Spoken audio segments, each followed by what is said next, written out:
امریکایي ځواکونو یو ځل بیا طالبان تر خپلو بریدونو لاندې راوستل. تازه یې په کومو ولایتونو کې پر طالبانو عملیات کړي دي؟ افغان ځواکونه په دې اړه څه وایي؟ ویډیو تر پایه راسره وګورئ او چینل سبسکرایب کړئ. درنو لیدونکو السلام علیکم، وخت مو بخیر. لانګ وار ژورنال نشریه لیکي امریکایي او افغان ځواکونو په هلمند او نیمروز ولایتونو کې ګډ نظامي عملیات ترسره کړي دي. د سرچینې په خبره په دې وروستیو کې امریکایي او افغان ځواکونو په ځینو ولایتونو کې د القاعده شبکې پر وړاندې ګډ عملیات پیل کړي دي چې طالبان هم د دوحې تړون خلاف بولي. سرچینه کاږي سره له دې چې طالبان په افغانستان کې د داعش له حضوره انکار کوي، خو د دغې شبکې غړي لا هم په افغانستان کې دي او له طالبانو سره نږدې همکاري کوي.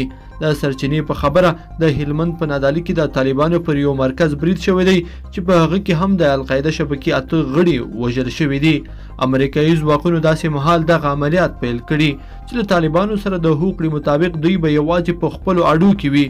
خو لانګ وار ژورنال لیکي د القاعده شبکې غړي په افغانستان کې تر دې دمه فعال دي، نو پر وړاندې جګړې ته اړتیا ده.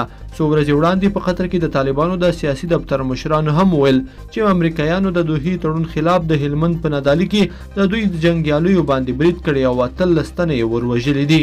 طالبانو یاد برید غندلی وو او ویلي وو چې غبرګون به له ځان سره ولري.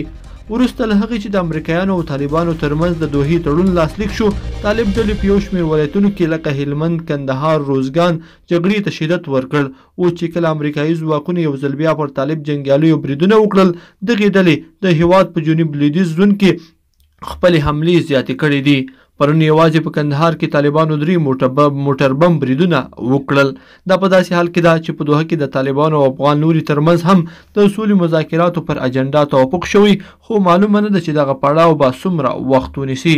لیدونکو په دې هیله چې دا مطلب به مو تر پایه لیدلی وي. که مو دا ویډیو خوښه شوې ویډیو لایک کړئ او چینل سبسکرایب کړئ.